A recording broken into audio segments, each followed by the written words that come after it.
By now, there will be heaps of information talking about what are the best cards from Premium Collection, so let's instead try and estimate the amount of cards we will need for each clan that we play. Of course, this is really dependent on your deck, but if you're like me and don't like to not have the card we want on hand when we want them, then this is the video for you. So first off, buy 4 crits. These are easily going into your deck because they're either setting you up for a 12 crit deck or fixing your soul issues without having to play non-V triggers. These are also not expensive at all, and if you really want to bling, the stamp crits look great and don't cost that much extra. After that, let's take a look at the progenitor dragons. With progenitor dragons, we definitely don't need a playset of them. When we think of progenitor dragons, they are strides that we want to stride into as soon as possible.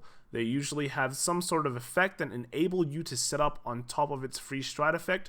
Some of them actually has a finisher printed on instead, so they can be played later, but apart from that, there really isn't a time that you would rather stride a progenitor dragon over a normal stride.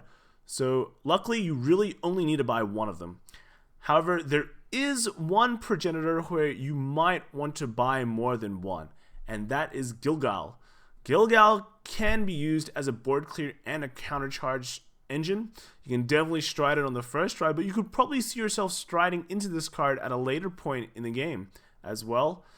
If you want a hard board clear, this is an easy card that solves that issue, and not every clan is able to clear the board as efficiently as Gilgal. Even Kagero and Narukami, the main board clear clans in Dragon Empire, might be interested in running 2. Although it does have a CB2 requirement, if you foresee yourself hitting 2 or more cards, the CB effect is essentially free. Unfortunately, Gilgal is also the most expensive progenitor dragon, so keep that in mind. Moving on to the other dragons, Balanarina and Formido are the ones that stand out the most. Formido is another kind of board clear, while Soul Charging 5 will definitely help Dark Zone clans set up. Balanarina seems like a very nice finisher with ability that might come in handy in certain games, so these, in my opinion, are definite must-buys. The last 3, Agnos, Megaloma, and Origorum, are the bottom tier of progenitors. One thing with progenitor dragons is that by putting them in your G-Zone, you are minusing the amount of cards you can flip by 1. This is not a problem with ultimate strides. So if you never plan on using a progenitor dragon, you are essentially just wasting a G-Zone spot for it. Agnos is at least somewhat playable. It's quite possible that United Sanctuary decks focusing on rushing can make some use of it. If you're actually short on cash though, buy the other stuff first. Unfortunately, I don't see decks making great use of Megaloma and Origorum. Megaloma has a lot of interactions that do not favor it, such as getting a crit and not losing. Origorum is also something that doesn't make sense to me. No Stargate deck wants to actively stride this card first, as the effect printed on it is a finisher effect, but all the Stargate clans has access to better finishers. Novas have favorite Champ Victor, Link Joker has Integral Messiah and Deleters, and although Dimension Police has some pretty janking finishers, it uses Stark the best out of all the Stargate clans, which also only just costs 1 CB more. You could really probably just skip Origorum or put it very, very low on your buy list. I put Megaloma slightly higher simply because it has an interesting effect, but it's kind of not that needed as well in my opinion. So now let's get to the clan strides. Clan strides that you'll definitely need 4 of are ones that have G-Zone effects. Although all strides in Premium Collection don't need to flip themselves, they all have, well, not all of them, but a lot of them have these G-Zone effects that are active when they are face up in the G-Zone. Some of them you would want to utilize immediately, or like in your second stride you want to do a double G-Zone effect play. So these are the ones you want to run 4 of. So basically what I'm saying is just to buy 4 Ichikishima. Ichikishima is the best card released in Premium Collection, and I don't see its value decreasing for a long time. If you want to jump on the Ichikishima train though, you better do it fast because everyone is on that train. In fact, you should just buy every Ichikishima you see, even if you already bought 4 or you don't play OTT at all, just buy them, alright? Play Monopoly with Vanguard cards, build Ichikishimas instead of houses. As for the other clans, the ones that stick out are Gluttony Nibiros for Tachikaze, History Build Dragon for Gear Chronicle, Managmar Orm for Great Nature, Glue Dragon for Link Jokin, and Shibaraku Victor for Murakuma. But let's get real here. Apart from Gluttony Nibiros, how many of these cards are a current asset to the clan they're trying to support? History Build does not support GTB very well. It's more timely support oriented. If you strode Managmar 3 times, you would probably just deck out. Glue Ball is a decent card that you might want to strive for a Messiah Mirror, but apart from that, Starvaders aren't really doing anything at the moment. And if you were to play a Starvader deck, you have other ways to accomplish decent locks. And Shibaraku Victor feels like a 2017 card that they forgot to print, and then they couldn't be bothered to change the effect when they released it in 2019. So I'll be generous here. I'll put History Build as maybe a 4 of, but the rest are probably 3 ofs. The rest of the cards in Premium Collection are mostly 3 of as well. The idea behind these strides is that you first stride the card and you use it to push damage or just win. Then your second stride of that card will kill them. But if they heal on 6, you have the option to stride them again. Some of the ones that you can be more flexible with are Dungeon Valor for Kagero. As technically Kagero doesn't really have an amazing first stride, and Dungeon can get a first stride restand pretty easily. The rest of the G-Zone for Kagero is still something like Ziegenbergs and Purges.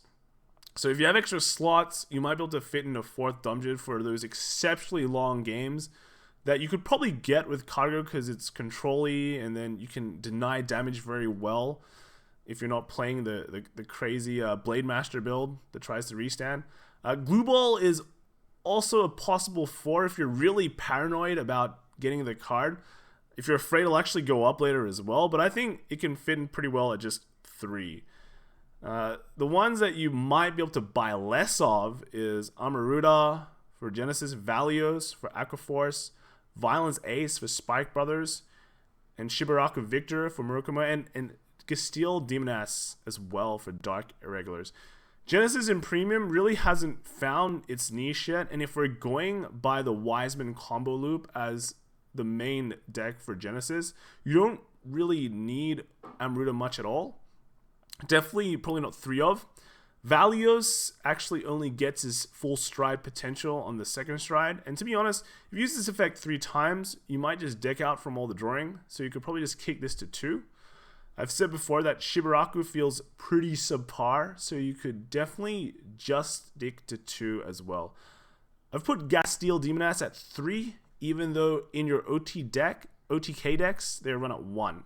This is because in case DI finally gets an interactive deck that's not built around OTKing your opponent, you might actually need more than 1, so I put in 3 just to be safe, but you can definitely just go lower for sure. I've also put Violence Ace at this borderline status as well because it feels like a decent card, a nice potential finisher. We haven't really seen a definitive spike list though, but based on old GBH shenanigans, you could probably utilize this to draw. And for a normal aggressive build, it works fine too, but you have things like Agrius that might fulfill the first stride position better. So you could probably just buy 2 of this card. Then finally, we have the leftovers. A lot of them I've put at 2, however, the only one I would definitely buy 2 of is Shandy, because her effect is actually quite decent in a non-harmony build, but works great in a harmony build if the meta ever goes back in that direction. Bustard, you could easily put at 1. Sometimes though, if you do a subpar first Bustard turn, and you can still go into it again if you really want to, but by then Nova has a lot of good strides that play itself might be really niche, but if you need to generate a lot of hand on that second stride because your first buster stride was not great. That's why I've put in 2 busters. Final Dimax doesn't really generate advantage on the first stride, and Dimension Police has its pressure from a lot of restanding crit vanguards at the moment, so it's a pretty niche card. Narukami has quite a good amount of removal without needing Conquest Fulgurate, and also has access to Gilgal. The power gain is okay, but again, your old cards also give you a good amount of power boost, and they don't require you to discard a card, which is really detrimental now because every card is important in Premium. So, especially in Narukami, where it just doesn't have that great access to draw. Raphael Mitra, as well, is only a one-of. It's decent in Gize, but honestly, who plays Gize now? In general, the cost is just too high for what it does, so I don't really see any reason why you want to play it multiple times a game. Only rarely you'd probably play it once on your first ride. And finally, Mugen Lord. You really don't need this card for Nubatama. So far, everything in the meta that you could steal just doesn't work. And you already have decent stride options, so you don't need this card at all. Big, sad times for Nubatama fans, but I guess since they had Renee for so long, they probably deserve it. Bad luck. So I hope this helps you in buying your strides for Premium. TLDR, you should just buy for Chikishima. Remember, playing the game is only half the battle. The other half is fought on shops and internet groups to try and get the cards that you need to play with. One of them is wcctgd.com, where you can get some cards there too, so be sure to check it out. This week is Springfest for Australia, so it's going to be a bit hectic, but I'll see you guys in the next video. Bye.